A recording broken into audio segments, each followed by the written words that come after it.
buenas tardes a todos, bienvenidos a una nueva charla, bienvenida Maidali, David, Mili, Blanca, bienvenidos a todos. Vamos a comenzar a estudiar un poco el tema de la gracia en la ley del jubileo, a través de la ley del jubileo aplicada. Cuando todas las cosas sean restauradas por Elohim, entonces será cumplidas las palabras de Yahshua cuando dijo: y yo, cuando me levanten de la tierra, atraeré a todos hacia mí. Eso está en Yahanan, en el capítulo 12. En otras palabras, Yahshua dijo: si yo soy clavado en el madero, atraeré a todos los hombres hacia mí. ¿Fue Mashiach levantado en el madero? Ciertamente que lo fue, ¿no es cierto? Por lo tanto, también atraerá a los hombres hacia él. Él murió por la salvación de todo el mundo, no por unos pocos, y su sangre nunca ha perdido su poder. Cuando todos los hombres hayan aceptado a Mashiach como Salvador y Rey, así como los creyentes hicieron en tiempos pasados, él presentará a su Padre un reino perfecto y absoluto. Pues alguien dio testimonio en un lugar diciendo: ¿qué es el hombre para que de él te acuerdes? ¿O el hijo del hombre para que te fijes en él? Lo has hecho poco inferior a los mensajeros, lo coronaste de gloria y de honra, todas las cosas sometiste debajo de sus pies. Al someter a él todas las cosas, no dejó nada que no esté sometido a él. Pero ahora no vemos todavía todas las cosas sometidas a él. Sin embargo, vemos a Yahshua, quien fue hecho poco inferior a los mensajeros, coronado de gloria y honra por haber padecido la muerte, para que por el favor de Elohim la muerte que él probó resulte en beneficio de todos. Dice Ibrin en el capítulo 2.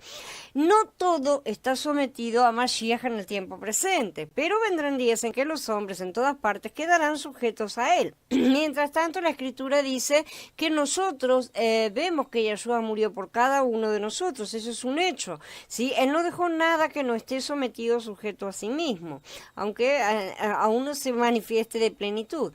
Shaul hace referencia nuevamente a estas cosas al Mismor 8, ¿no es cierto? Porque nuestra ciudadanía está en los cielos, de donde también esperamos ardientemente al Salvador, el Maestro Yahshua el Mashiach. Él transformará nuestro cuerpo de humillación para que tenga la misma forma de su cuerpo de gloria, según la operación de su poder, para sujetar también a sí mismo todas las cosas, dice Filipi en el capítulo 3.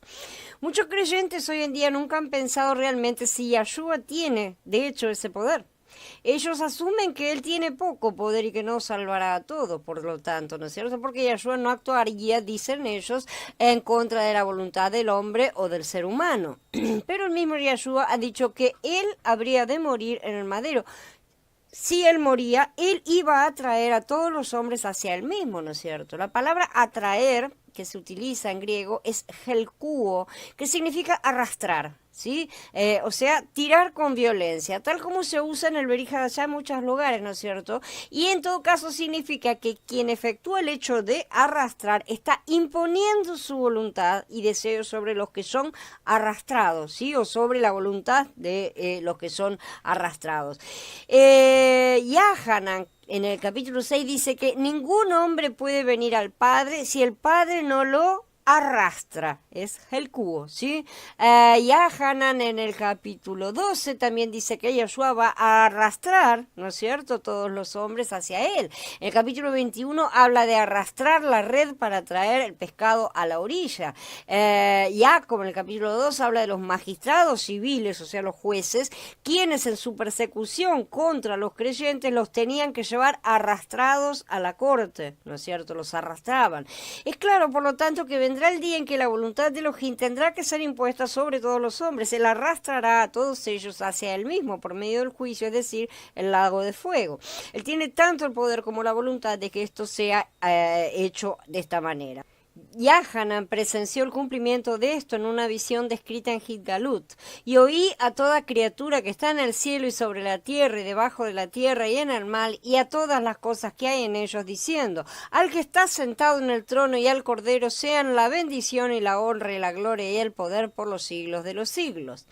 Yahanan entendió bien que el propósito del gobierno de Mashiach en su reinado era atraer a todos los hombres hacia él mismo, ¿no es cierto? Que él también lo dejó dejó expreso. Él es la expiación por nuestros pecados y no solamente por los nuestros, sino también por los de todo el mundo. De manera que no es solamente por los que creen. Referente a este pasú, Clemente de Alejandría, para citar a uno de los primeros que, para entender un poco qué era lo que se creía en el principio, dice: y no solamente por nuestros pecados, esto es por aquellos que son fieles, el Adón es el propiciatorio, sino también por todo el mundo. Él ciertamente salva a todos, pero a algunos Él los salva convirtiéndolos por medio del castigo. A otros que caminan voluntariamente tras Él los salva con la dignidad del honor. De esta manera cada rodilla tiene que doblarse ante Él. De las cosas en el cielo, de las cosas en la tierra y de las cosas debajo de la tierra, es decir, malajín y hombres. Esto ya se consideraba, ya se creía de esta manera en la época de los primeros creyentes, ¿no es cierto? Así que no hay ninguna nueva doctrina. Maravilloso, ¿no es cierto?, que Yahshua muriera no solamente por nuestras faltas, o sea, nuestros pecados, sino, o sea, por nosotros, ¿no es cierto?, como creyentes, sino también por los pecados del mundo entero. Él limpió todo. ¿Sí? No murió únicamente por aquellos que le obedecemos, sino que en su increíble misericordia murió por los pecados de todos, de aquellos que no lo obedecen, de aquellos que, por lo tanto, ni siquiera se puede decir que merecen por una intención, ¿no es cierto?, de obedecer, para poder arrastrarlos a sí mismo y redimirlos para sí mismo a través de su ley de fuego. Seguramente la sangre no ha perdido su poder desde entonces, ¿no es cierto? Shaul le dijo a Timoteo que predicara esto mismo, dice: porque para esto mismo trabajamos arduamente y luchamos, pues esperamos en el Elohim viviente, quien es el Salvador de todos los hombres, especialmente de los que creen, y de todos. Más especialmente de los que creen, ¿no es cierto? Pero es de todos. Estas cosas manda y enseña. Los creyentes son especialmente señalados porque su salvación se realiza primero, ¿no es cierto? Para ellos va a ser un alto honor porque ellos heredarán la vida en el reino. Pero aún así Elohim es el Salvador de todos los hombres. Sin duda Timoteo y otros como él ciertamente enseñaron esto así, ¿no es cierto? De este modo los líderes de la congregación primitiva en los siguientes siglos predicaron y explicaron fielmente estas cosas, como lo prueban sus escritos, ¿sí? Actualmente nosotros estamos obligados de la misma forma a enseñar estas cosas. ¿Por qué? Porque es importante que entendamos que Elohim es verdaderamente recto y sus juicios justos. ¿Bajo qué criterio, qué concepto? Bajo el criterio de Yahweh mismo, ¿sí? Como se nos revela en su ley. Este es el único criterio correcto en la tierra. Y por esta razón nosotros debemos conocer lo concerniente a la restauración de todas las cosas. La usual enseñanza sobre interminables tormentos, ¿no es cierto?, se hace pensar que Elohim es injusto, lo cual no solo es falso, sino que no tiene fundamentos. Se nos ha dado el ministerio de la reconciliación con el mensaje de la Besorá, de las buenas nuevas, para ser presentado al mundo. No son las malas noticias del tormento eterno de la condenación, ¿sí?, sino las buenas nuevas que Elohim ha reconciliado al mundo por medio de Mashiach. La noticia es completamente la opuesta. ¿Quién pagó el precio de su liberación y salvación? Este es el verdadero evangelio de Yahshua HaMashiach, ¿no es cierto?, que fue levantado en el madero y por lo tanto atraerá a todos los hombres a sí mismo. Esto no es un pensamiento deseoso, ¿sí? Esto no es una expresión de esperanza, ay, qué lindo que sería, no. Esto es profecía, es una declaración con toda la intención, sentido y propósito porque está escrito. Es una promesa para nosotros y para todo el mundo. La doctrina de Shaul ha quedado bien expuesta en Colasillín, capítulo 1, porque por medio de él fueron creadas todas las cosas, tapanta, ¿no es cierto?, el todo, que está en el cielo y en la tierra, visibles e invisibles, sean tronos, dominios, principados o autoridades. Todo fue creado por medio de él y para él. Él existe antes que todas las cosas. Nuevamente, tapanta, el todo, o sea, existe antes que todo. Y todas las cosas subsisten en él. Y además, él es la cabeza del cuerpo, que es la comunidad. Él es el principio, el primogénito de entre los muertos, para que en él todo tenga la preeminencia, porque el Padre quiso que en él habitara toda plenitud, y por medio de él reconciliar consigo mismo todas las cosas. Una vez más, tapanta, ¿no es cierto?, tanto sobre la tierra como en el cielo, después de hacer la paz mediante su sangre en el madero. Shaul define el todo como el universo creado, ¿sí? Eso es tapanta, que es en griego, ¿no es cierto? Y eso incluye el cielo y la tierra. Lo que además incluye no solo las cosas visibles, entonces, como la materia, sino también todo lo espiritual, todo lo invisible. Luego Shaul señala que fue placer y voluntad de Elohim reconciliar todas esas cosas para él, por el precio de la sangre de Yeshua. Esta no es una doctrina oculta o algo incomprensible. Nadie necesita tergiversar las palabras de Shaul para entender esta enseñanza de forma completa, porque Elohim ocultó esto a plena vista. Esto nos dice que por medio de Adán, el pecado entró en el mundo juntamente con su castigo, la muerte. El pecado de Adán fue transmitido a todos nosotros, no solamente a sus descendientes, sino que realmente a toda la creación que llora en medio de penalidades y sufrimientos, porque sabemos que toda la creación gime unida y unida sufre dolores de parto hasta ahora, dice Romanillina en el 8. El pecado de Adán pasó a nosotros. Esto simplemente, significa que nosotros fuimos culpados por el pecado de él. No obstante que fue un acto hecho sin nuestra participación directa, es simplemente indirecta porque estábamos dentro suyo, ¿no es cierto? De esta manera todos nosotros debemos pagar la pena por el pecado de Adán, lo cual significa la muerte, sabemos. Esta es la razón por la cual somos mortales. No somos mortales porque hubiéramos pecado, somos mortales porque Adán pecó, ¿no es cierto? Entonces su pecado se nos imputó y se transfirió a nosotros. Por el mismo proceso, la justificación de Yeshua es un acto realizado sin intervención nuestra de la misma manera, ¿no es cierto? Pero es imputada a nosotros o transferida a nosotros. De este modo somos beneficiados por su efecto, ¿sí? O sea, la vida, la inmortalidad. Podemos ilustrar esto de una manera simple. Tenemos un aula de clase, ¿no es cierto? Y Pedrito roba una galleta, ¿sí? Entonces toda la clase es culpada por lo que hizo Pedrito, porque Pedrito no dice, ¿no es cierto? Entonces toda la clase ha sido culpada. La clase tiene que retribuir con 2 galletas. El problema es que ninguno de ellos tiene una galleta y no tienen la menor idea de cómo hacer una tampoco, ¿sí? Pero de pronto llega un alumno nuevo que se llama Ricardito, ¿sí? Y qué oportuno, ¿no es cierto? Ricardito sabe hacer galletas, entonces él prepara las galletas, devuelve lo que se debía y paga la deuda. Ahora, toda la clase obtiene el crédito por lo que Ricardito hizo, ¿sí? Todos los estudiantes quedan libres para salir al patio a jugar. Pedrito y Ricardito tienen algo en común, ¿sí? Por una acción mala, Pedrito trajo culpa a toda la clase y por lo tanto todos tenían que pagar una pena. Por otra parte, por medio de una acción buena, Ricardito trajo justificación o perdón para todos los alumnos de la clase y así todos salieron beneficiados, como se puede ver. Hola, Carla. Entonces, esto es lo que el pecado de Adán nos hizo y esto es lo que el acto de justificación de Yeshua hizo por nosotros. Pero ¿cuál es el alcance de todo esto? ¿Estaba Shaul hablando únicamente de una pequeña porción de gente, ¿sí? ¿O hablaba de toda la gente afectada? Romanillín 5 nos da la respuesta resumidamente. Así que como por el delito de uno vino la condenación de todos los hombres, así también por la vida justa de uno vino para todos los hombres la justificación que da vida. Porque como por la desobediencia de un solo hombre a muchos se los contó como pecadores, así también por la obediencia de uno a muchos se los contará como justos. Es evidente que todos los hombres, sin ninguna excepción, ¿sí?, fueron afectados por el pecado de Adán, tanto los que pueden ser creyentes como los que no. Todos fuimos afectados, absolutamente todos. Todos los hombres nacimos mortales. No hay ninguno que no muera, ¿sí? Entonces, de la misma forma, el acto de justificación de Yeshua viene a ser la justificación de todos aquellos que murieron en Adán. Si el pecado de Adán afectó a todos los hombres y la justificación de Yeshua afectó solamente a una reducida fracción de hombres, entonces Yeshua difícilmente puede ser comparado con Adán y decir que es superior, ¿sí? Entonces el poder de Adán estaría siendo colocado como algo mucho más grande porque abarcó a todos, pero Yeshua abarcó a unos poquitos nada más, ¿no es cierto? Entonces no se lo puede comparar como tan grande.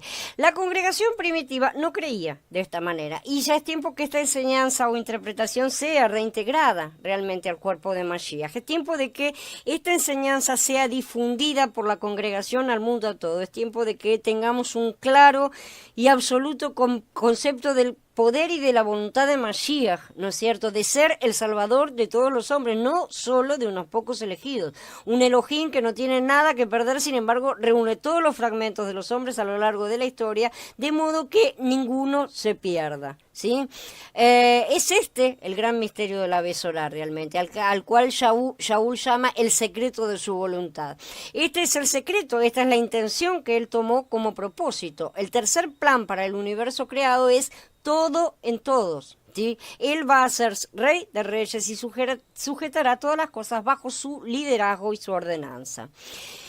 Justificación ante la ley. Los pecadores que se presentan ante el trono de Elohim reciben la gracia, o sea, la justificación, ¿no es cierto? O sufren el juicio de la ley. Una de dos. Tenemos dos opciones. Esto simplemente significa que el pecador debe saber cómo apelar legalmente su caso ante el trono, o sea, el tribunal de justicia de la corte divina, ¿sí? Ya que todos somos pecadores dignos de juicio, eso es lo que recibiremos a menos que conozcamos la manera legítima de obtener la gracia. Gracia significa absolución o perdón a pesar de los delitos o pecados, ¿no es cierto?, que hemos cometido, que son nuestras deudas.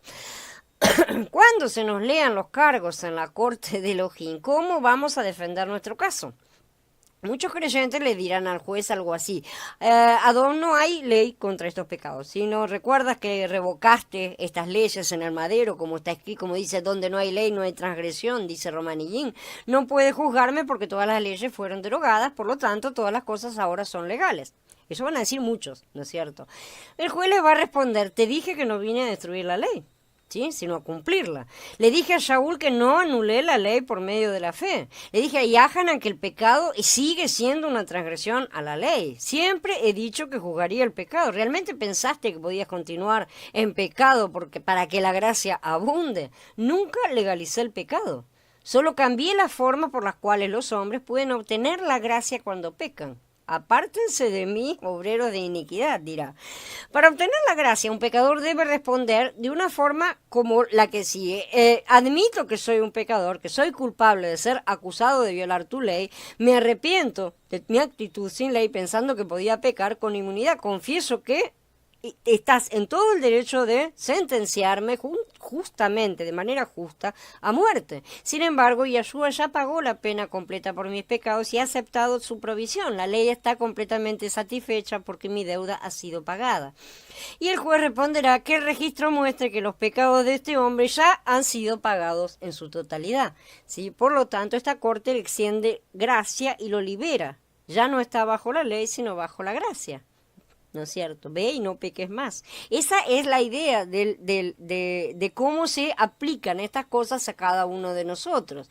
Si un criminal no muestra remordimiento o arrepentimiento por sus pecados y piensa que de alguna manera tiene una licencia para pecar con inmunidad, Elohim no le va a otorgar la gracia. Él está tratando de obtener la gracia de una manera ilegal, ¿sí?, retirando la ley. Las escrituras llaman a esto de anarquía, ¿sí? Anomía en griego quiere decir sin ley. Esto es el antinomianismo, justamente. Elohim no absuelve a los culpables revocando su ley. Él absuelve defendiendo la ley y pagando él mismo la totalidad de la pena. De manera que aquellos que se aferran a tratar de conseguirla por sus propias fuerzas a través de la ley y no aceptan la provisión que hizo Mashiach, tampoco serán salvos. Entonces, esta es la forma en que se aplicará esa legalidad. Vamos a hablar ahora también un poco del calendario de Yahweh. Él tiene un calendario muy complejo, ¿sí?, a través del cual él calcula y aplica sus tiempos, tanto los de bendición como los de maldición. El sistema se basa en el ciclo septenario de 7, ¿está?, que inicia de menor y va creciendo. Es como si tuviéramos un montón de círculos concéntricos cada vez más grandes a más chicos, ¿no es cierto? El número 7 es el elemento básico de la medida del tiempo para cumplir todas las cosas. Lo primero que tenemos es la semana de días, ¿no es cierto? La semana de la creación estableció la semana de 7 días. El día sabático es el séptimo día de la semana, que es el Shabbat, ¿no es cierto? Es el día de reposo. Después viene la semana de semanas, desde la fiesta de primicias al día siguiente de Pesaj, y contando 7 semanas, llegamos a la fiesta de Shavuot, ¿no es cierto? 7 por 7, 49 días, pero después de la fiesta son 50. La fiesta, entonces, religiosa de Shavuot se llama también fiesta de la semana, por ese motivo, justamente, porque son semanas. La semana sabática ocurría en el séptimo mes del calendario civil, ¿sí? Del calendario religioso, perdón, cuando celebraban los 3 primeros días festivos toda la semana. La semana de meses es la que sigue. El primer mes y el séptimo mes del calendario, ¿sí?, religioso, cada mes contenía 3 días de fiesta. Tenemos 3 en Pesaj y tenemos 3 en Sukkot. En el primer mes se celebraban las 3 primeras fiestas. Pesaj, la fiesta de pan sin levadura, o sea, Hag HaMatzot, y la fiesta de las primicias, Bikurim. En el séptimo mes estaban las 3 últimas fiestas, la fiesta de las trompetas, Yom Teruah, el día de la expiación, Yom Kippur, y la fiesta de Sukkot, ¿no es cierto?, de las cabañas o tabernáculos. Le sigue la semana de años. Cada 7 años era una semana de años y el último, el séptimo año, era un año sabático, ¿no es cierto? Ese año sabático no hay que confundirlo con el jubileo, porque muchos lo confunden. El año sabático fue diseñado como el reposo de la tierra, cuando el pueblo no debía ni sembrar ni cosechar. Después de eso, ampliando, tenemos la semana de semanas de años, o sea, el jubileo. Justamente, después que contaban 7 ciclos, 7 semanas de sabáticas, ¿no es cierto?, de años, 7 semanas de años, el siguiente año era el año de jubileo, o sea, 7 años por 7, 49, el año 50 era el jubileo. Después de esto sigue el jubileo de jubileos. Esto es un gran jubileo, lo podemos llamar también, que es cada 50 jubileos, justamente, ¿no es cierto? Cada 50 jubileos tenemos 2500 años. Finalmente tenemos la semana de milenios, ¿sí? Desde la primera creación hasta la creación de un nuevo cielo y una nueva tierra, tenemos 7 milenios, ¿no es cierto?, que eso los conocemos. O sea, son 7000 años de la historia humana. Este va a tener su jubileo final allá en 50.000 años. Este sistema puede parecer complicado, pero con el tiempo va a esclarecer los tiempos de Yahweh como aparecen en las escrituras, para que comprendamos que no son periodos arbitrarios. No es que, te doy tanto, como hacen los jueces de nuestro sistema, ¿no es cierto? El juez determina una cantidad que a veces no tiene demasiado sentido, ¿no es cierto? Son juicios determinados, porque de este sistema se desprenden los tiempos de conteo de las bendiciones y maldiciones. La ley de jubileo es el fundamento legal de toda la gracia. Hola Mario, bienvenido. Mientras que algunos desacreditan la ley de Elohim, ¿no es cierto?, diciendo que está en alguna manera en oposición al amor o que está abolida o lo que sea, la ley en realidad establece la gracia. Si no estuviera la ley, no habría forma de aplicar la gracia. Los que tanto desean verla abolida, creyendo que así serán libres, harían mejor en estudiarla, porque dentro de la ley está el perdón de las transgresiones de la creación y el motivo por el cual la humanidad no fue destruida en el primer segundo después de la caída. El jubileo ocurría cada 50 años, como dice Vayikra en el capítulo 25. Ustedes contarán 7 semanas de años, 7 veces 7 años, de manera que el periodo de 7 semanas de años les dé un total de 49 años. Entonces sonarán fuertemente el cuerno. En el séptimo mes, el día 10 del mes, el Yom Kippur, día de la expiación, harán sonar el cuerno a través de su tierra y santificarán el año 50. Proclamarán liberación a través del país para todos sus habitantes. Será un jubileo para ustedes. Cada uno de ustedes regresará a su propiedad y cada cual volverá a su familia. El año 50 será un jubileo para ustedes. No sembrarán ni recogerán lo que crezca después, ni cosecharán las viñas sin podar, porque es un jubileo. Será santo para ustedes, solamente podrán comer lo que crezca por sí solo en el campo. En este año de jubileo, cada uno de ustedes volverá a su propiedad. Cuando le vendas una propiedad a tu prójimo o compres alguna de tu prójimo, no se defrauden unos a otros. Al comprar de tu prójimo, deducirás solamente por el número de años desde el jubileo. Al venderte a ti, él te cobrará solamente por los años de cosecha que queden, ¿sí?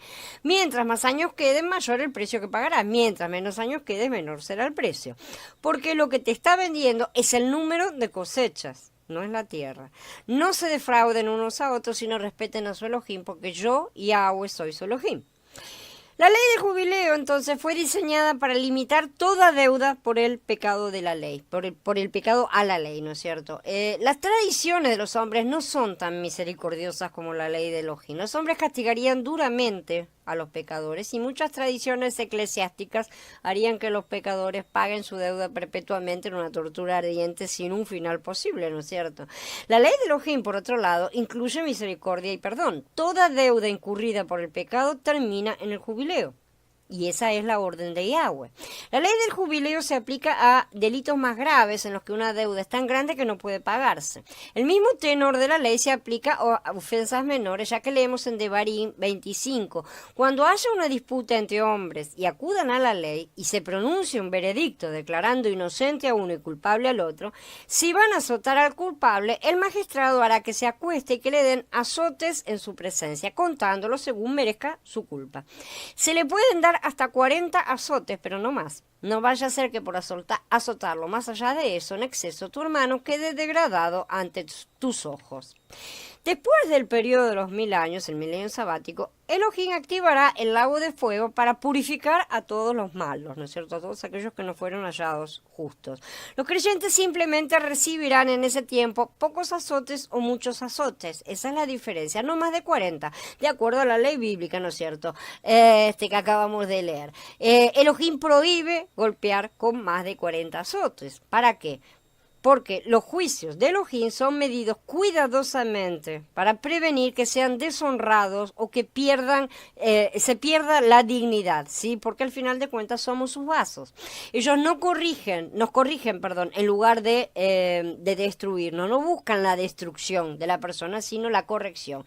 Y esto es algo verdadero que se aplica a creyentes e incrédulos, porque esta es la misma ley usada en contra de los transgresores.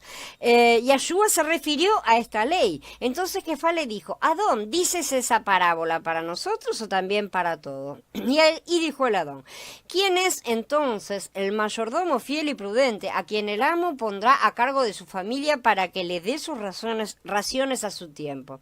Feliz será aquel siervo a quien su amo, cuando venga, lo encuentre haciendo así. En verdad les digo que lo pondrá sobre todos sus bienes. Pero si aquel siervo dice en su corazón: mi amo tarda en venir, y comienza a maltratar a los criados y a las criadas, y a comer y a beber y a emborracharse, vendrá el amo de aquel siervo el día en que menos lo espera y a la hora que menos se imagina, y lo castigará severamente y pondrá su parte con los incrédulos. Pero el siervo que entendió la voluntad de su amo, pero no se preparó, ni hizo conforme a su voluntad, recibirá muchos azotes. Pero el que no entendió, aunque hizo cosas dignas de azotes, recibirá pocos azotes. Porque a todo el que se le ha dado mucho, mucho se le exigirá, y al que se le ha encomendado, mucho se le pedirá más, dice Lucas en el capítulo 12. Ahí se nos dice entonces que los mayordomos fieles de Elohim serán gobernantes de todas sus posesiones, ¿no es cierto? Pero los siervos injustos que oprimieron a sus compañeros serán golpeados de acuerdo con su culpa. Aquellos que pecaron en la ignorancia serán golpeados con pocos azotes, ¿no es cierto? Porque estaban en ignorancia. Los que pecaron con pleno conocimiento recibirán muchos azotes. Esa es la diferencia, pero solo hasta 40. Kefá preguntó si Yahshua estaba hablando para ellos o para el resto de la gente también. Y acá vemos que Mashiach retrata dos tipos de siervos.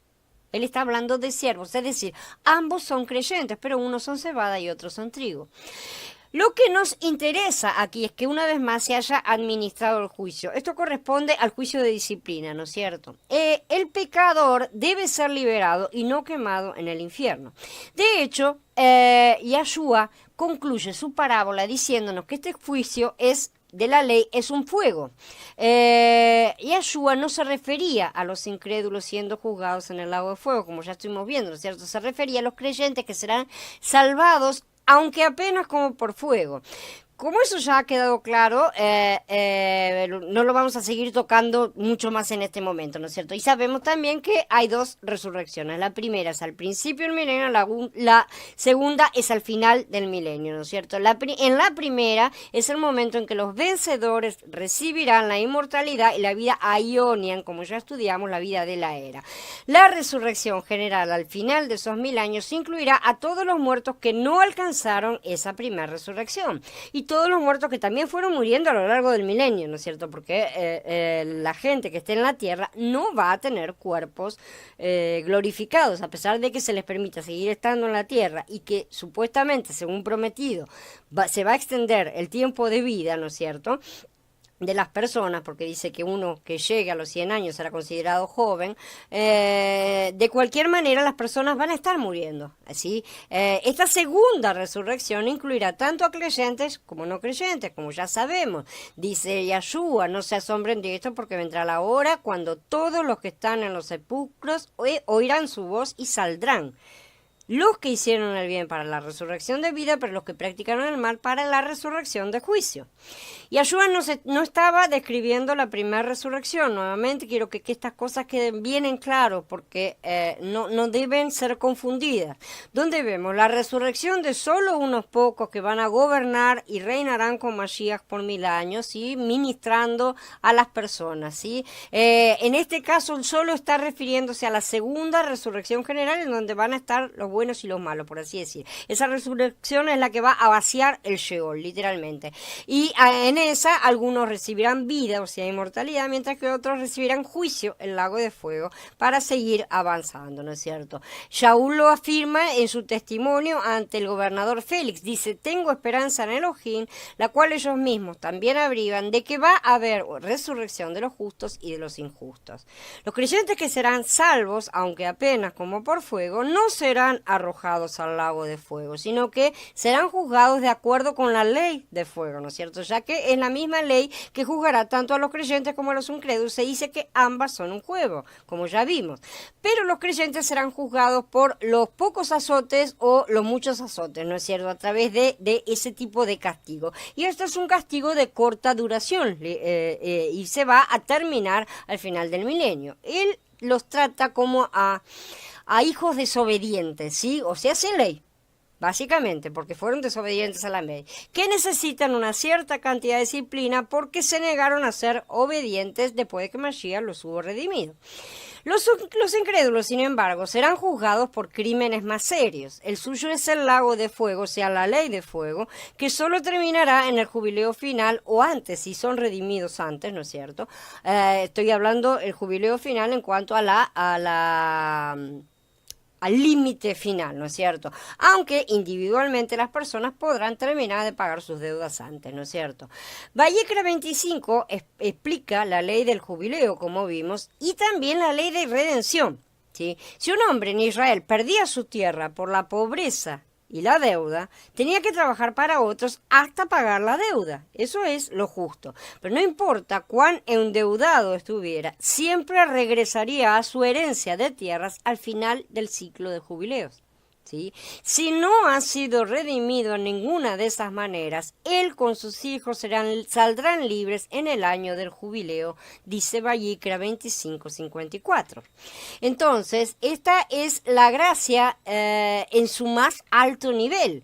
Hola Belkis, hola Jorge, bienvenidos. Entonces es el mayor nivel de gracia aplicado. Ningún hombre puede endeudarse tanto que al final, de cualquier manera, no pueda ser redimido por la gracia. Y eso es lo que Yahweh quiere manifestarnos a todos. El jubileo no solo lo permite, el jubileo lo exige. Y esa ley la dispuso Yahweh mismo. No podemos decir que es injusto. Sabemos que hay muchos que no se han apropiado de la gracia redentora de Yahshua. ¿Qué será de ellos? ¿Están condenados a permanecer en esclavitud al amo pecado para siempre? No. La ley tiene un estatuto de limitaciones sobre el pecado y la servidumbre por deudas. Dice que no puede ir más allá del jubileo. Esta es la ley de la gracia, se manifiesta y se exige en la ley del jubileo. Si la gente insiste en abolir la ley, se van a quedar sin esta gracia. Se van a quedar sin la gracia realmente, ¿sí? De modo que incluso si no son redimidos durante esos años de servidumbre a los cuales fueron vendidos, deben ser liberados en el jubileo únicamente por un acto de gracia. Esta es una declaración indignante, sin duda, para aquellos a quienes se les ha enseñado que Elohim castigará a los hombres de manera sin fin y sin ninguna esperanza de una redención final.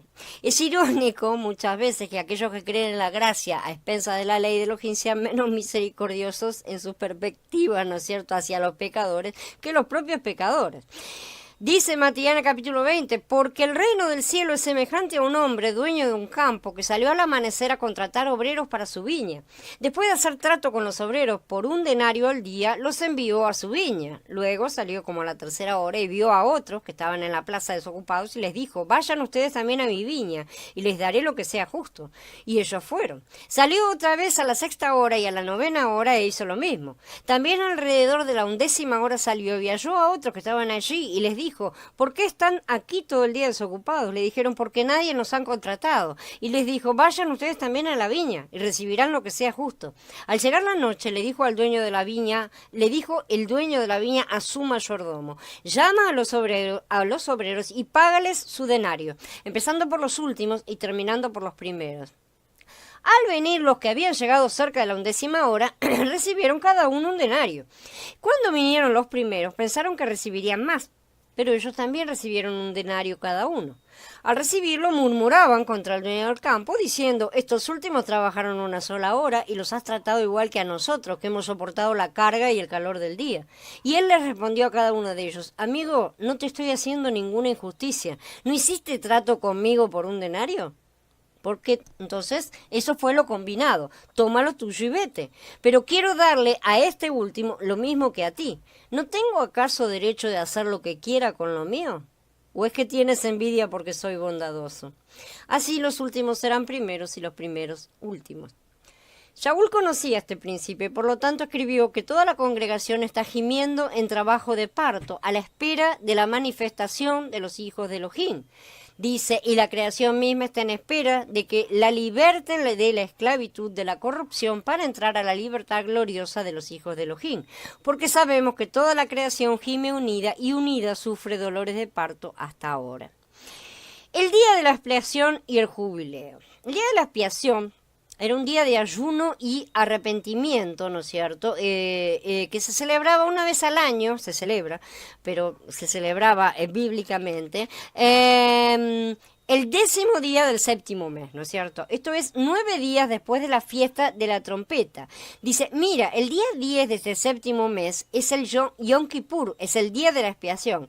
Será una ocasión sagrada para ustedes. Someterán sus almas y traerán una ofrenda encendida a Yahweh. No harán ningún trabajo durante ese día, porque es un día de expiación, en el cual se hace expiación en favor de ustedes delante de Yahweh su Elohim. Vayikra 23. Este fue un día para humillar al alma, ¿sí? Este era un idioma hebreo que significaba ayunar, realmente, pero no era solamente el ayuno de alimentos, ¿sí? Este día se menciona también varias veces en las Escrituras, incluido el comentario de Yeshaya sobre el día de la expiación, en el capítulo 58. Ellos me consultan cada día, deseosos de aprender mis caminos, como una nación que hace lo correcto, que no ha abandonado las leyes de su Elohim, me preguntan por el camino recto, están ansiosos de acercarse a Elohim. ¿Por qué cuando ayunamos no miraste? ¿Por qué cuando afligimos nuestro cuerpo no hiciste caso? Porque en el día de su ayuno se ocupan de sus negocios, explotan a sus trabajadores, porque ustedes ayunan en riñas y contiendas y golpean con su puño perverso. Su ayuno hoy en día no es como para que se oiga su voz en lo alto. ¿Es este el ayuno que yo deseo, un día en que el hombre aflija su cuerpo? ¿Es el doblegar la cabeza como un junco y el acostarse en luto y ceniza? ¿A eso llaman ustedes ayuno? ¿Un día en que Yahweh es favorable? No. El ayuno que yo deseo es este, desatar las ligaduras de maldad, soltar las ataduras del yugo para dejar libres a los oprimidos, romper todo yugo, es compartir tu pan con el hambriento y llevar a tu casa a los pobres, vestir a tu prójimo cuando lo veas desnudo y no ignorar a tus parientes. Entonces tu luz despuntará como el alba y tu curación brotará con rapidez. Tu vindicador marchará delante de ti, la presencia de Yahweh será tu retaguardia. Entonces cuando llames, Yahweh responderá. Cuando clames, Él dirá, aquí estoy. Si eliminas el yugo de tu medio, la mano amenazante y el habla perversa, si ofreces tu compasión al hambriento y sacias a la criatura con hambre, entonces tu luz brillará en las tinieblas y tu oscuridad oscuridad será como el mediodía. Yahweh te guiará siempre, saciará tu sed en los sequedales y fortalecerá tus huesos. Serás como un jardín bien regado, como un manantial cuyas aguas nunca faltan. Los tuyos reconstruirán las ruinas antiguas, restaurarás los cimientos echados en generaciones pasadas, y te llamarán restaurador de muros caídos, restaurador de sendas para habitar. El profeta nos dice que el verdadero propósito subyacente del día de la expiación no es un día de ayuno de alimentos, sino un día de liberar a las personas y alimentar a los hambrientos. En otras palabras, es el principio de jubileo, es el día de libertar a los cautivos. El ritual ceremonial de las 2 cabras que los sacerdotes hacían cada año en el día de la expiación se registra en Vayikra 16. Sin embargo, debido a que trataremos esto más detalladamente un poco más adelante, vamos a dejar esa parte del estudio hasta su momento. Mientras tanto, nos vamos a centrar en la parte del jubileo de este día y en cómo se hizo sonar la trompeta del jubileo en el día de la expiación en el 50º año, ¿no es cierto? Cada 49 años, el día de la expiación, entonces debía ser llamado con el toque de la trompeta del jubileo. En lugar de luto y ayuno, iba a ser un día de regocijo y júbilo. Así que leemos, ustedes contarán 7 semanas de año, ¿no es cierto? Y entonces cuando les dé 49 años, sonarán fuertemente el cuerno en el 7º mes, el día 10 del mes, ¿sí? Que es Yom Kippur. Harán sonar el cuerno a través de su tierra y santificarán el año 50, proclamarán liberación a través del país a todos sus habitantes. Será un jubileo para ustedes, cada uno de ustedes regresará a su propiedad y cada cual volverá a su familia.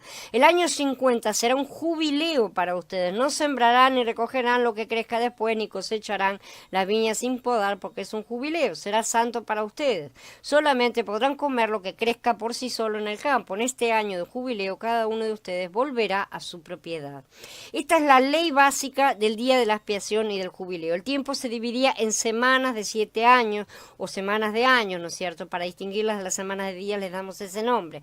Cada 7º año era un descanso en la tierra, era un descanso sabático para la tierra, ¿sí? O año sabático también se lo conoce con ese nombre, donde nadie debía sembrar ni cosechar en los campos.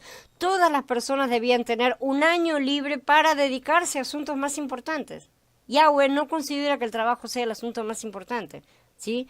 Todas las deudas debían ser liberadas durante ese año porque no había ingresos con los cuales hacer pagos de deudas, ¿sí? Sin embargo, el año sabático no liberaba las deudas permanentemente, ya que tenían que continuar haciendo pagos de deuda en el 8º año y más allá, dependiendo de la deuda que hubieran contraído, ¿no es cierto? El año jubilar era diferente. Llegaba al final de los 7 años sabáticos, como dijimos, o sea, al final de los 49 años. El año sabático terminaba en el otoño, en la fiesta de las trompetas, y luego, 10 días después, la trompeta de jubileo sonaba, ¿no es cierto?, santificando el año 50. Esto no significa que el jubileo comenzaba a mitad de año, como muchos aseguran. ¿Sí? Está claramente escrito que ese no era el comienzo del año, sino el 7º mes. Ningún año empieza en el mes 7, ¿sí? Entonces, pretender dar comienzo en la mitad del año 49 es robar el tiempo. Simple y sencillamente. En ese momento se anunciaba el perdón, tenía que ser en el día de la expiación. Ese anuncio tenía que ser en esa fecha y si lo que se santificaba era el año siguiente, el año 50, dando la vuelta del año, ¿sí es cierto? Este anuncio marcaba la liberación permanente de todas las deudas impagas. Lo que no se hubiera podido pagar hasta ese momento quedaba cerrado, no existía más esa deuda, así que todos los que habían perdido su tierra por deudas, las habían tenido que vender y todo lo demás, aunque la deuda por la cual lo hubieran vendido no hubiera sido completamente paga, quedaba todo cerrado sin deuda alguna. Entonces podían regresar y reclamar su herencia. Sin embargo, antes de mostrar el significado profético de este día, primero tenemos que entender su historia y lo que conmemora verdaderamente. Había 3 fiestas principales en Israel, como ya sabemos, y cada una tenía sus propias ofrendas de primicias. Se ofrecía cebada después de Pesach, trigo en Shavuot, y el vino nuevo se derramaba como ofrenda de bebida ante el Adón en la fiesta de Sukkot original originalmente, ¿no es cierto? Ahora, hoy por hoy también agregaron las 7 especies y todo lo demás, y eso no está en las escrituras, eso no es bíblico, son fiestas judías. Por lo tanto, Elohim dice que la fiesta de Sukkot se celebrará después que se hayan reunido desde su piso de trilla y su cuba de vino. El día de la expiación fue muy parecido a un día de preparación para la fiesta de Sukkot. Sí, era el día para comenzar a traer las primicias de las uvas para derramar las ofrendas de bebida durante los 7 días de Sukkot. Pues sí, porque estaban festejando la vendimia realmente. Los espías trajeron las primeras uvas maduras a Elohim en el 10º día, el 7º mes, y dieron su informe al pueblo. Deberían haber dado un buen informe, ¿no es cierto? Lleno de fe y de alegría porque estaban por entrar en la tierra prometida, ¿sí? Debería haber sido su jubileo. Los 2 espías, sin embargo, no se pusieron de acuerdo. 10 de ellos dieron un mal informe diciendo: la tierra a través de la cual hemos pasado al espiarla es una tierra que devora a sus habitantes y todas las personas que vimos en él son hombres de gran tamaño, son gigantes. Los otros 2 espías, Caleb y Joshua, los contradijeron. Serán nuestra presa, literalmente son alimento para nosotros. Su protección ha sido removida de ellos. Pero ellos 2 fueron dejados de lado, la gente creyó en el mal informe, como ya sabemos. Entonces el gran jubileo no fue declarado. Esto lo vamos a ver un poco mejor cuando analicemos la cronología, ¿no es cierto? Y de ese momento en adelante, Elohim les dijo que lo recordaran cada año. En vez de ser como jubileo, era día de la expiación. A partir de ese momento se establece esta fiesta. Y sería, en vez de un día de alegría, un día de luto, de ayuno y de arrepentimiento, porque habían rechazado el jubileo de Elohim. Esa es la historia, el trasfondo de esta fiesta, ¿no es cierto? Que es lo mismo que sucedió en Shavuot. Por supuesto, repetimos, así como no era la época de Shavuot, no era tampoco la época de Sukkot, pero estaba siendo pintado el cuadro completo. Este precedente entonces muestra que el día de la expiación es un día de decisión, ¿sí? Un examen, una prueba final en la cual determina quién será vencedor y quién no.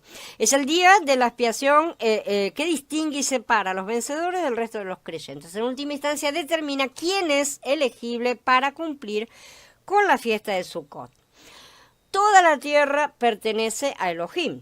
La ley del jubileo está sujeta y depende de una ley más profunda, la cual mencionamos antes. Se encuentra en Vayikra 25, donde dice Elohim: la tierra mía es. ¿Sí? Esa es la declaración. Por esta razón no se podía vender perpetuamente, ¿verdad? Sino que tenía que regresar a sus dueños originales en el año del jubileo. Este principio lo estableció Yahweh porque la tierra va a regresar a sus manos. Adán fue formado del polvo de la tierra, dice Bereshit, ¿no es cierto? El hombre fue un elemento de la creación de Elohim y tenía la herencia de la tierra. La intención de Elohim fue edificar una casa para sí mismo en la tierra, y esa casa es el hombre mismo. Porque el hombre es un ser creado, él no es dueño de sí mismo. A Elohim le pertenece todo lo que él ha creado. Toda la tierra le pertenece a Elohim, ¿sí? Es verdad que al hombre se le ha otorgado cierto nivel de autoridad, pero el hombre no posee últimamente la soberanía sobre sus tierras. Esto es sobre él mismo. En verdad, él es un enviado, un mensajero, un embajador, ¿no es cierto? En ese sentido, al cual sí se le habían otorgado todos los plenos poderes, ¿no es cierto? Eso no lo hace el dueño, de cualquier manera. Por esta razón se le permitió también vender el derecho de sus tierras únicamente temporalmente. No lo podía vender, ni siquiera él podía haberlo vendido para siempre. El hombre se puede vender al pecado por un tiempo, ¿sí? Aún por toda su vida puede llegar a venderse, ¿sí? Y eso es lo que se ha hecho, ¿no es cierto? Es lo que ha terminado sucediendo. Pero no se le ha otorgado el derecho de vender su tierra perpetuamente. Ningún ser humano tiene ese derecho, y ni siquiera Adán lo tenía. Su tierra siempre tiene que volver a Elohim en el tiempo del jubileo. En otras palabras, aunque sea el pecador más grande que ha existido, será liberado en el año del jubileo si no se ha liberado antes, ¿no es cierto? Ningún hombre podrá entrar en una deuda tan inmensa que no pueda ser rescatado en el año del jubileo, porque Yahweh así lo ha establecido. El hombre no posee ni la autoridad ni la habilidad de incurrir en una deuda que sea superior a lo que el año de jubileo puede remediar, o que sea, en otras palabras, una deuda que Yahweh no pueda remediar. ¿sí? Esta es la ley de Elohim y no es la ley del hombre. Cuando el hombre pecó, la tierra fue vendida por su causa. Significa que Adán y sus hijos y todas sus posesiones fueron vendidos al pecado. Como está escrito, como está claramente explicado, ¿no es cierto?, en las Escrituras. En esencia, Elohim había perdido su herencia en la tierra. Fue por esta razón que Yahshua HaMashiach vino al mundo a redimir su herencia que se había perdido. Él llegó como el pariente más cercano, más próximo, ¿no es cierto?, para poder asegurar el derecho de redención. Con su propia sangre pagó el precio total del pecado por todo el mundo, desde Adán hasta el final de los tiempos, ¿sí? La única pregunta que resta a esta situación es si Yahshua ama lo suficiente al mundo para tomar ventaja de todos sus derechos legales. Y la respuesta está en Yahar en el capítulo 3:16, porque de tal manera amó Elohim al mundo. Sabemos cómo sigue, ¿no? La pregunta en realidad entonces sería esta: si Yahshua tuviera el poder para salvar a todos los hombres, ¿lo haría? Ciertamente que lo haría. Ciertamente que Él sería mucho más misericordioso que nosotros, porque Él ama todo lo que Él ha creado. Afortunadamente, Yahshua tiene el poder y tiene la sabiduría para salvar a todos los hombres. Su sangre, el precio o paga por el pecado del mundo, es más valiosa que toda la deuda pecado que pudiera sumar toda la humanidad junta. Y eso es increíble que no lo tengamos tan en cuenta. Más que eso, la ley además está de su lado, porque Él posee el derecho de redención. Significa que Él puede redimir todo si así lo desea. Supongamos que nosotros tenemos una familia de seres queridos que fueron vendidos a la esclavitud. Si viniéramos teniendo el derecho legal de redención, ¿no es cierto?, y pagáramos el precio por su redención, ¿estaríamos satisfechos si el viejo dueño de los esclavos recibiera su dinero, pero después solo nos entregara uno o dos de ellos? Ciertamente que no. Si los amamos verdaderamente, demandaríamos todo aquello por lo que pagamos, o sea, toda la familia. Y aun si sus amados rechazaran ser redimidos, esto solamente atrasaría el proceso hasta el año del jubileo. En este momento serían obligados a regresar porque ellos estarían completamente libres y sus mentes también, ¿sí? Y entonces comprenderían por sí mismos y cambiarían simplemente en ese momento, cambiarían toda su mentalidad, comprenderían y se arrepentirían verdaderamente. Aunque los gobernantes de hombres y de naciones han rechazado constantemente declarar el jubileo sobre el pueblo, Elohim no es hombre para que mienta. Él siempre observará su propia ley sin tomar en cuenta el rechazo de los hombres a ser obedientes. Cuando Israel conquistó la tierra de Canaán bajo el mando de Yahoshua, este repartió el territorio entre todas las familias de Israel, ¿no es cierto? Esto fue su herencia de la tierra, y nadie fuera del mismo Elohim, ¿no es cierto?, quien es el único que tiene el derecho último, podía legalmente privarlos de esa herencia. Sin embargo, si la sequía asolaba los campos o si ocurría algún otro tipo de desastre provocado por sus propias acciones, las familias podían perder sus tierras, podían suceder esas cosas. Entonces ellos podían venderlas a otra persona hasta que llegara el año del jubileo. El valor de la tierra era establecido de acuerdo a la forma en que ella producía la cebada, ¿sí? O un homer de cebada era el precio fijo de 50 ciclos de plata, ¿sí? Esto está en Vayikra, en capítulo 27. Al vender la tierra, el comprador debía pagar un buen precio razonable de acuerdo con la cantidad de cebada que en ella se pudiera producir normalmente. Y esto se establecía por medio de los sacerdotes. Ellos determinaban el precio, ¿no es cierto? El precio era determinado desde el momento de la compra-venta hasta el año del jubileo, en base a la producción teórica, ¿no es cierto?, de la cebada. Desde luego no se podían contar los años sabáticos, obviamente, porque la tierra tenía que descansar y en esa época no se podía sembrar, de manera que eso se descontaba del año, ¿no es cierto? Cuando había sido calculado un precio justo, la venta se llevaba a cabo, el nuevo dueño empezaba a trabajar en la propiedad. Los dueños anteriores generalmente encontraban o empleo en otro lugar, a menos que fueran contratados como empleados en su propia tierra, ¿no es cierto?, con el fin de trabajar para el nuevo dueño. El original heredero de la tierra tenía el derecho de redimir su propiedad en cualquier momento si tuviera la posibilidad de hacerlo, ¿no es cierto? Con cada año que pasaba, el precio de la tierra disminuía. ¿sí? Proporcionalmente, porque como queda dicho, la tierra no era valorada por la tierra, sino por lo que producía hasta el jubileo, ¿no es cierto? Entonces, este procedimiento eliminaba cualquier especulación inmobiliaria, cualquier fraude, ¿no es cierto? Compra-venta de la tierra de una forma ilegal. La ley de Elohim prohibía que alguien vendiera en condiciones injustas o maliciosas la tierra heredada, porque la tierra pertenece a Elohim. Si toda venta de tierras era temporal, solo por un tiempo predeterminado que se debía ajustar. En nuestros días podemos decir que ese tipo de ventas era una especie de arrendamiento o un alquiler, ¿no es cierto? Dice, pero la tierra no debe venderse sin derecho a reclamo, porque la tierra es mía. Ustedes no son más que extranjeros que residen conmigo. Por toda la tierra que poseas, debes proveer para la redención de la tierra. Si tu pariente está en estrechez y tiene que vender parte de su propiedad, su redentor más cercano vendrá y redimirá lo que su pariente ha vendido. Si un hombre no tiene a nadie que redima por él, pero prospera y adquiere suficiente para redimir, computará los años desde la venta, le reembolsará la diferencia al hombre a quien se la vendió y volverá a su propiedad. Si le faltan suficientes medios para recobrarla, lo que vendió quedará en poder del comprador hasta el jubileo. En el año del jubileo será liberado y él volverá a su propiedad. O sea, ningún hombre podía perder en forma permanente la herencia de su tierra por ningún tipo de deuda. El tiempo del jubileo, la propiedad debía serle regresada y cualquier deuda pendiente tenía que ser cancelada o perdonada. La ley de la redención. En las Escrituras, todo pecado es considerado como una deuda. Cuando un hombre peca, por ejemplo, al robar, la ley considera su pecado como una deuda que debe pagarse a su víctima. Esto se llama restitución.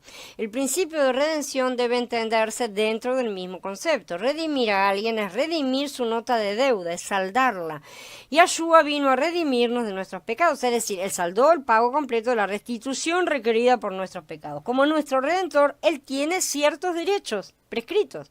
Si un extranjero residente entre ti ha prosperado y tu pariente, por encontrarse en estrechez, viene a estar bajo la autoridad de él y se entrega al extranjero residente entre ti o a la prole de la familia de un extranjero, tendrá el derecho de redención aún después de haberse entregado.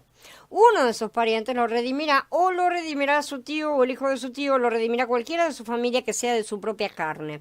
O si prospera, puede redimirse a sí mismo. Computará con su comprador el total desde el año en que se le entregó hasta el año del jubileo. El precio de su venta se aplicará al número de años, como si fuera por el término de un obrero asalariado bajo la autoridad de otro, como si fuera un salario.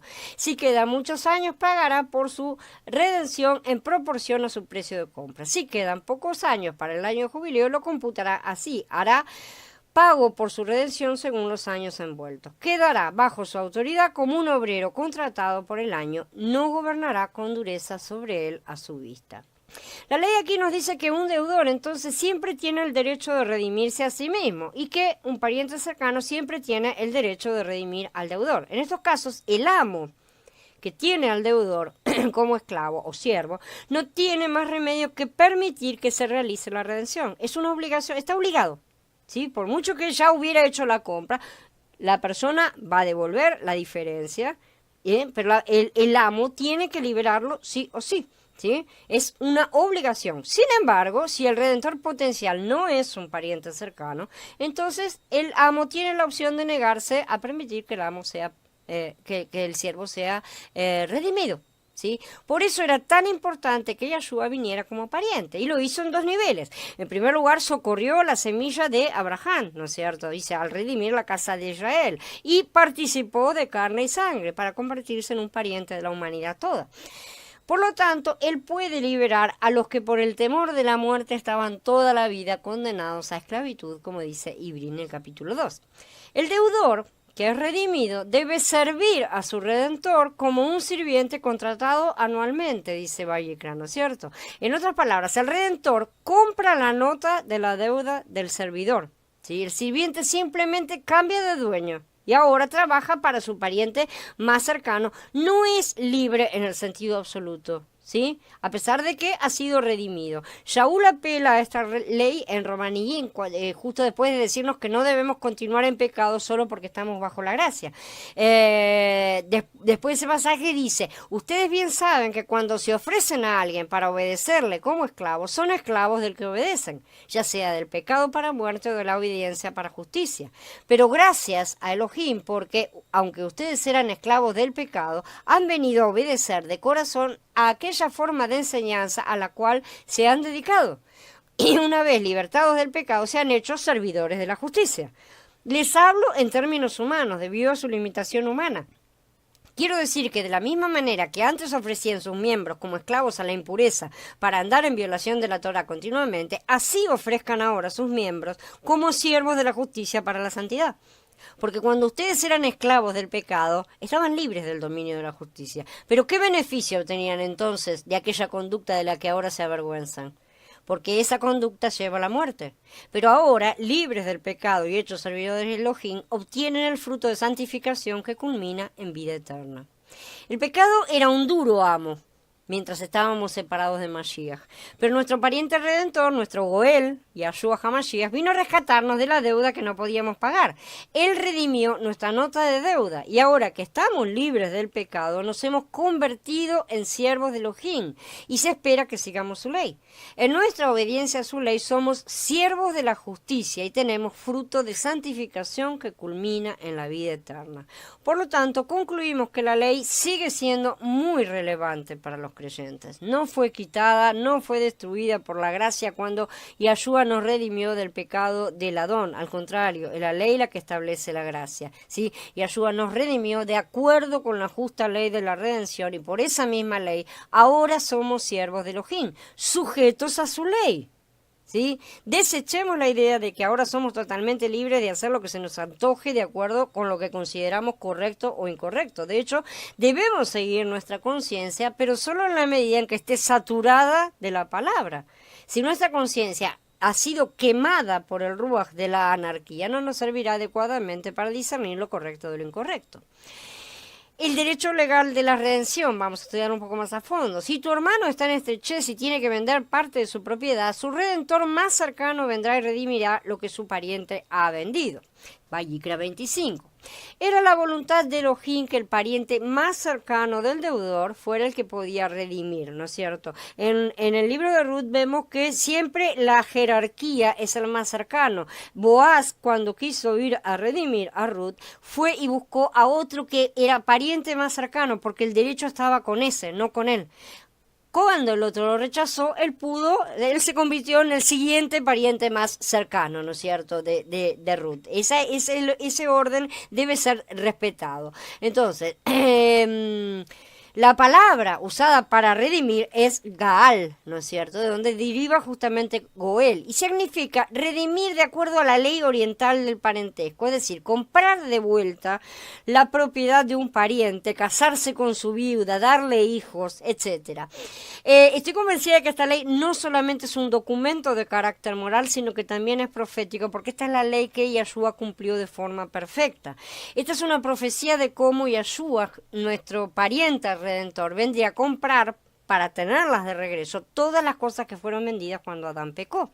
Las escrituras no pueden ser quebrantadas. Si el redentor o el que redime algo tiene el poder y la fuerza legal para hacerlo, la ley establece que este es confirmado por la voluntad del Padre en el cielo para que pueda redimir y rescatar lo que su hermano perdió. Nosotros somos sus hermanos.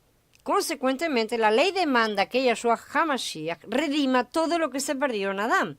Por lo tanto, la ley de esta forma fue completamente compensada y cumplida en su totalidad. La ley de la redención estaba estrechamente asociada a la ley de jubileo, como podemos ver. Básicamente, la redención o recuperación de la herencia siempre fue posible antes del año del jubileo. No es necesario esperar. Pero aún así, hay un límite de cualquier manera. Vamos a suponer que todo falla. Sigue estando la ley del jubileo. Si el deudor en alguna forma podía reunir el dinero suficiente para redimirse a sí mismo, siempre tenía el derecho legal de hacerlo. Un pariente cercano también tenía ese derecho y el amo, como ya dijimos, no podía oponerse a eso. Podemos leer lo que dice: si un extranjero residente entre ti ha prosperado y tu pariente por encontrarse en estrechez viene a estar bajo la autoridad de él y se entrega al extranjero residente entre ti o a la prole de la familia de un extranjero, tendrá el derecho a redención aún después de haberse entregado. Esto es importante, es aún después de haberse entregado. O sea, se podía interrumpir ese tiempo, ¿no es cierto?, de redención en cualquier momento. No hacía falta que se cumpliera totalmente. Si se podía realizar el pago de esa deuda, en cualquier momento podía hacerse, se podía interrumpir. Es muy importante que entendamos la ley de la redención, porque tiene mucho que ver con el plan de Elohim para la redención tanto de Israel como la del mundo completo. Un simple amigo no tiene el derecho de redención, a menos que el amo lo permita, ¿no es cierto? Pero el derecho en sí solamente lo tiene un pariente cercano. Esto quiere decir que si un hombre se vende junto con su familia para que todos ellos trabajen para otro hombre, su amigo podría redimirlo, pero solo si el amo permitiera. Y ya sabemos que el amo no permite esa cosa acá, ¿no es cierto? Y eso lo vemos también en el hecho de que las naciones siempre se negaron a soltarlos y tuvieron que ser castigadas por eso, ¿no es cierto? Entonces, el amigo no tiene el derecho de redención, al contrario, el amo sí tiene el derecho de retener a los nuevos trabajadores o esclavos de su trabajo, en ese caso, si es solamente un amigo. Pero si es un pariente, no tiene ese derecho. Y Yeshua entonces vino al mundo a redimir a su pueblo, como dice Lucas en el capítulo 1. Él no se mostró en la forma de un malaj. Al contrario, nació como hombre específicamente de la estirpe o descendencia de Abraham. Él hizo esto para tener derecho legal de redención según su plan.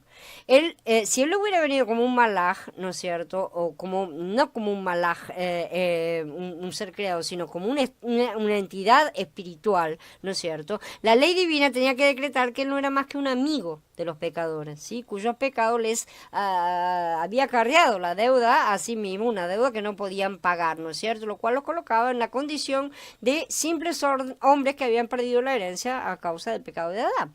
Y Yeshua fue en verdad un amigo de pecadores, sí, pero él eligió ser más que eso todavía, ¿sí?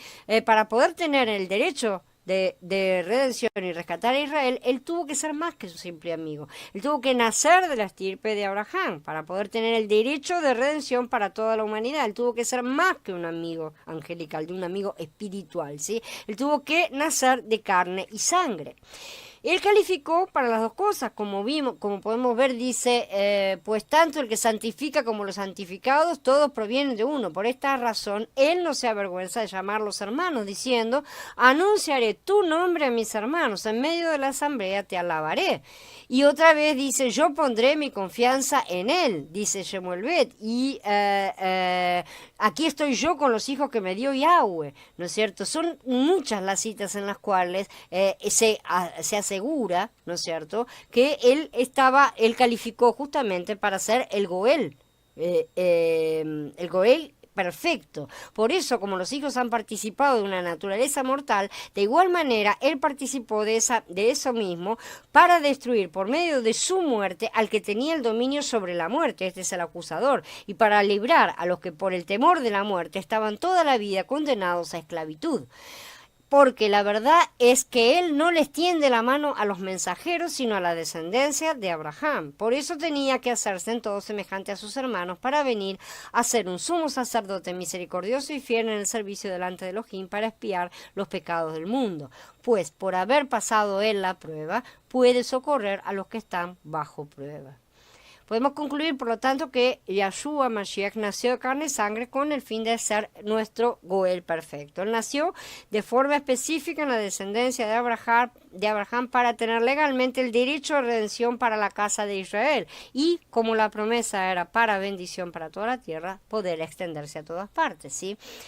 Israel tenía que ser redimido, rescatada de las manos de sus enemigos, ¿no es cierto? Y debía volver finalmente a Elohim. Habiendo sido expulsada de todas partes del mundo, Yahweh cumplió de esta forma su promesa de que la descendencia de Abraham sería bendición a toda la tierra. El mundo de la carne y de la sangre, por la misma ley, debía ser redimido del último y final enemigo, la muerte. ¿Sí? La muerte no afecta a la parte espiritual, porque la muerte no posee el mismo derecho de redención y y no tiene otra alternativa sino poner en libertad justamente a los prisioneros o cautivos ante el sacrificio de Mashiach. En la ley de redención, entonces, los siervos y trabajadores que han sido redimidos no tienen derecho legal para llegar a convertirse en sus propios dueños y forjadores de su propio destino, como dice lo que ya citamos, quedará bajo su autoridad, la del Goel, como un obrero contratado por el año, y no gobernará con dureza sobre él a tu vista. Un redentor, entonces, es aquel que paga el precio de la redención por el sirviente o trabajador, ¿sí? De manera que el sirviente o trabajador ya no está en deuda. Que eso quede claro. Eso lo libera completamente de la deuda, pero no lo libera completamente de tener que seguir trabajando. Ha pasado a trabajar para otro. Y normalmente trabajar bajo un pariente se supone que tiene que ser mucho mejor que trabajar para un extranjero. Y además está la orden: no gobernará con dureza sobre él a tu vista, ¿no es cierto? Entonces, es esencial que el que compra al trabajador del patrón que lo vende, el cual es un extraño o extranjero, ¿no es cierto?, y quien iba a abusar del sirviente probablemente, y como ha sucedido a lo largo de los castigos por las naciones, los iba a abusar con opresión y malos tratos. Es esencial que ese libertador sea un pariente, ¿no es cierto?, para tener la responsabilidad de redimir a su hermano, con la condición fundamental de que debe tratar al trabajador de la forma establecida por la ley. Entonces, de esta manera se aseguraban de tener un tratamiento justo, ¿no es cierto? Un tratamiento bajo las reglas de la ley, no un tratamiento injusto de personas que no estaban condicionadas por la ley, ¿sí? Todo esto significa que el sirviente simplemente ha cambiado de dueño. Redención no significa que ya esté libre por completo, todavía falta, todavía debe terminar de pagar, ¿sí? El apóstol Shaul pone en discusión este punto en la ley de Romaní, en el capítulo donde discute en relación con el supuesto derecho de que los creyentes han sido redimidos, ¿no es cierto?, a continuar el pecado. Dice: ¿qué diremos entonces? ¿Perseveraremos en el pecado para que la gracia abunde? De ninguna manera, porque los que hemos muerto al pecado, ¿cómo vamos a vivir todavía en él? Pero gracias a Elohim, porque aunque ustedes eran esclavos del pecado, han venido a obedecer de corazón aquella forma de enseñanza a la cual se han dedicado, y una vez libertados del pecado, se han hecho servidores de la justicia. Ese es el paso, esa es la conversión, digamos, ¿no es cierto?, que pasamos de un dueño a otro. La discusión de Shaul, que ya vimos antes en forma general, se basa en la ley de redención. Entonces, como podemos ver, ¿no es cierto?, el sirviente redimido está obligado por la ley a servir al que lo redimió, ¿sí? O sea, a trabajar para él, a completar, ¿no es cierto?, y a trabajar para él, el pago, ¿no es cierto? Y Yeshua es el Redentor que nos compró por el precio de su sangre. Por esa razón, como dice Shaul, fuimos libertados del pecado y esclavizados a Elohim, ¿sí? Esto significa que el pecado no es más nuestro amo, obviamente, pero que Elohim es nuestro amo. La mayoría de las personas que han creído en la mayoría de los cristianos aceptan la parte de la salvación, pero no la parte de ir a trabajar para Mashiach, ¿no es cierto? Como ahora no, son sus esclavos. La mayoría consideran que han sido liberados de todo, ¿no es cierto? Lo que quiero decir es que ahora somos responsables de guardar su ley y va a esperarse que seamos obedientes a todo lo que corresponde a él, ¿sí? No que hagamos lo que se nos antoja. Yahanan dice que el pecado es infracción de la ley, ¿no es cierto? Y también dice: en esto sabemos que lo hemos conocido, en que guardamos sus mandamientos. El que dice yo lo conozco y no guarda sus mandamientos es mentiroso y la verdad no está en él. Siendo así, muchos deberían temblar, ¿no es cierto?, ante el tipo de vida que llevan. Yahanan no está diciendo que la ley es lo fundamental para nuestra salvación. Él dice que nuestra obediencia es la evidencia externa de que hemos sido salvados. De modo que si afirmamos que hemos sido redimidos, pero nos negamos a ser siervos de Mashiach, en realidad no lo hemos conocido. Simplemente, el creyente que no obra de acuerdo con la ley está violando la ley de la redención. Por esta razón, Yeshua dice, en referencia a esta gente: nunca los conocí, apártense de mí, hacedores de maldad. Los creyentes descarriados no van a perder su salvación, lo decimos una vez más, y ellos van a ser salvos todavía por medio del fuego. Así que, como lo expresó, ¿no es cierto? Y desde luego, si alguien considera ser un creyente, pero no lo es en realidad, y Elohim es el que ve el corazón, esa persona tendrá que ser lanzada al lago de fuego para una larga y extensa forma de purificación. Estos incrédulos, sin embargo, serán liberados finalmente, si no lo logran antes, en ocasión del gran jubileo al final de los tiempos.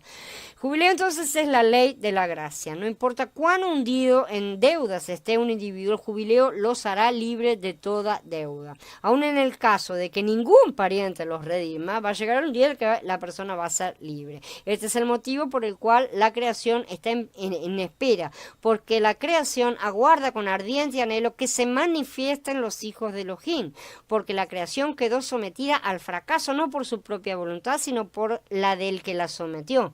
Y la creación misma está en espera de que la liberten de la esclavitud, de la corrupción, para entrar a la libertad gloriosa de los hijos de Elohim, cosa que hablaremos mucho más adelante. Pero sabemos que toda la creación gime unida y unida sufre dolores de parto hasta ahora.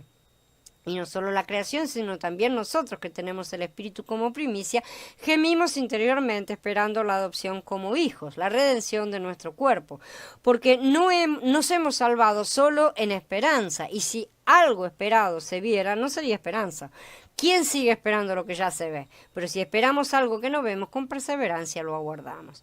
Este no es el gran jubileo final, sí, el jubileo de jubileos. Nosotros estamos hoy alcanzando el primer año sabático, estando a punto de entrar en el primer Shabbat, ¿no es cierto?, la primer semana de milenios, ¿no es cierto? El gran jubileo sería una semana de semanas de milenios, ¿sí? Son 7.000 por 7, 49.000, ¿no es cierto? Da el 50.000, siendo el último milenio el que completa los 50.000. Este es el gran jubileo final que encierra de forma absoluta y definitiva todas las deudas, aun las de quienes hasta ese momento no hubieran sido redimidos. Toda la creación espera ese jubileo final, pero antes está guardando que se manifiesten los hijos de Elohim, ¿sí? Cuando los hijos de Elohim recibamos todos nuestros cuerpos nuevos, ¿no es cierto?, podremos finalmente funcionar en plenitud como el cuerpo de Mashiach, su novia, ¿sí?, para ocuparnos de la redención completa de la creación. Nosotros seremos los Goelim que deberemos rescatar todo lo que falte, ¿sí?, porque nosotros seremos los representantes de Mashiach. La ley del jubileo manda, ¿sí?, la liberación de toda la creación en cierto momento, ¿no es cierto? Esto sucederá en el fin del milenio, cuando habrá cielo nuevo y tierra nueva, porque todo habrá sido limpiado de la corrupción. Todo milenio consta de 20 jubileos, son 20 por 50, son 1000 años, ¿sí? En un periodo de 1000 años hay 20 jubileos, y todo milenio termina con un jubileo, realmente, ¿sí?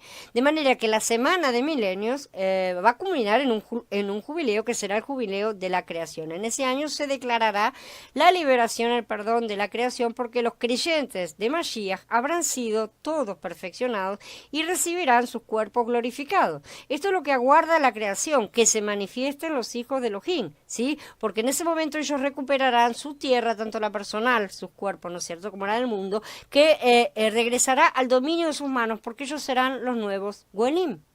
Ellos se ocuparán de continuar redimiéndola, ¿no es cierto?, de que la tierra continúe dando sus frutos.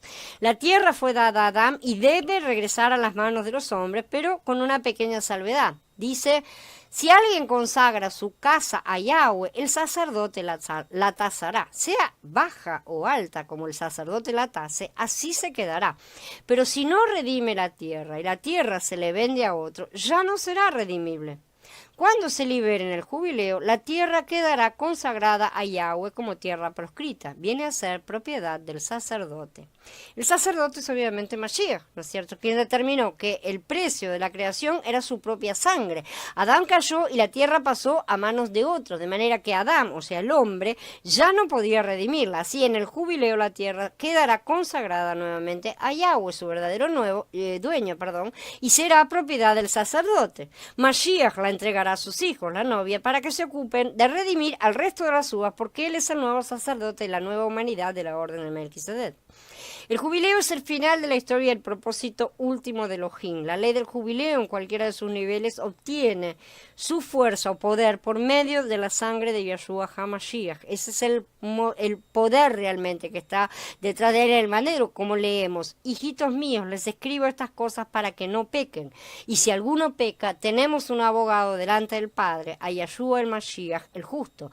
Él es la expiación por nuestros pecados, y no solamente por los nuestros, sino también por los de todo el mundo. Bien, habiendo terminado... Hola, Viri o Eric, no sé quién está. Bienvenido. Habiendo terminado, quedo a disposición de sus comentarios y preguntas.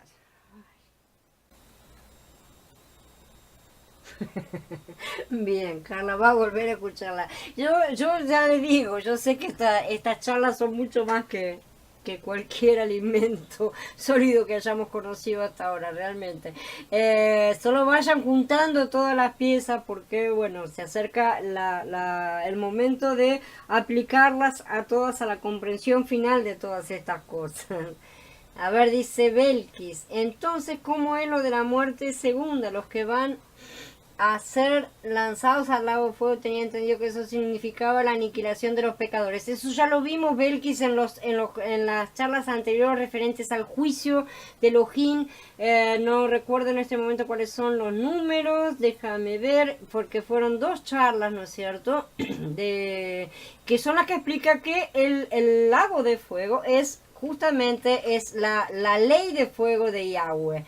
Déjame ver... La ley de fuego de Elohim es el 8 y después los juicios de la ley divina son la charla 9 y 10. Está todo explicado en esas charlas, como hace bastante. Lo que se está explicando todo en ese lugar.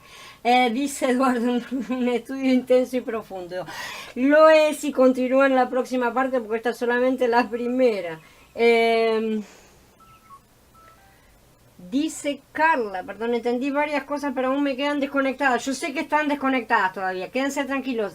Yo por eso repito y repito muchas cosas para que las vuelvan a tener en cuenta y consigan ir relacionándolas a todas al final, ¿no es cierto? No hay problema, vuelvan a escuchar toda la charla y todo, porque recomiendo que la lean también, no solo que la escuchen, porque realmente hay mucho para masticar acá. Es complicado, pero no lo es tanto una vez que lo vamos entendiendo y lo vamos aplicando justamente. De esa manera entendemos, por ejemplo, esas cosas que vos estás mencionando, justamente los que serán lanzados. No es el lago de fuego, sino que es la ley de fuego, exactamente. El lago de fuego es un símbolo, ¿no es cierto?, que se refiere a eso, y justamente se refiere al mar de bronce que estaba en el tabernáculo y en el templo, y a varias cosas que eso lo vas a encontrar bien explicado en esas charlas. ¿Alguien más tiene algún comentario, pregunta? A ver, dice Carla, a ver si comprendí bien. Mashiach es la palabra misma. Entonces, él no puede abolir la ley porque es como abolirse a sí mismo. Por supuesto, él es la palabra, justamente todo lo que está determinado. Él es el que preparó todo el plan y no va a traicionar su propio plan, ¿no es cierto? Él sabe perfectamente cómo va a terminar todo. Él nunca puede abolirse a sí mismo. Es algo imposible, y de cualquier manera la gente debería comprender justamente que si quieren tirar a la basura la ley, se quedan sin la gracia, porque está ahí especificada la gracia. Esa es la cosa, ¿no es cierto? Sí, dice Jorge, hay muchas cosas para conectar, el panorama se ha ampliado. Sin duda, Jorge, estamos de acuerdo. A ver, dice Andrés, la ley evidente muestra la misericordia humana versus la misericordia divina. Totalmente. Es la indignación de muchos, ¿no es cierto?, darse cuenta de que las cosas no iban a ser tan malas para los malos, ¿no es cierto? Pero sin embargo, si esos malos se convirtieran, los tendríamos que aceptar como hermanos, ¿no es cierto? Y esa es la realidad final de todas las cosas. Sí. Está claro lo del Redentor, lo de los jubileos no mucho. Habrá que... Quédate tranquila, Mili, vienen un montón más atrás todavía. Ahora empezamos oficialmente con la parte de los jubileos, ¿sí? Primero la parte de aprender los principios, ¿no es cierto? Después la parte de aprender a aplicarlos y después vamos a ver la parte de la historia, en general cómo se aplica en los tiempos de castigo, los tiempos de bendición y todas esas cosas. Dicen después, la misericordia divina engloba la justicia en sí misma. Ve uno con los atributos del Eterno obran de manera perfecta y coordinada. Totalmente. Eduardo, enseñar que la ley se abolió se contradice a lo que tenemos a Yeshua como abogado. Exactamente. Hay demasiadas contradicciones en la postura cristiana. Y son contradicciones tontas. Porque se están cerrando la puerta ellos mismos, ¿no es cierto? Uy, ¿se te fue qué, Carla? Acá sigue andando. Que yo sepa, acá por lo menos no se me ha caído nada. No sé si te referís a que se te cayó algo.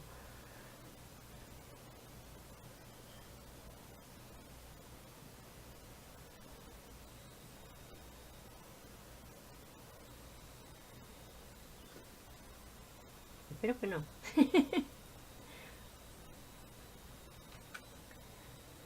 Bueno, si no hay más preguntas, vamos a dar por encerrada entonces la charla.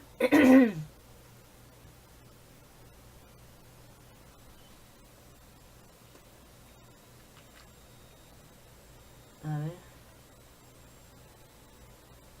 Gracias a ustedes por la presencia. Abba siga bendiciéndonos a todos y nos ilumine para entender y absorber todas estas cosas, porque esta es la educación para ser reyes y sacerdotes. Gracias a todos, shalom hermanos, y hasta el domingo.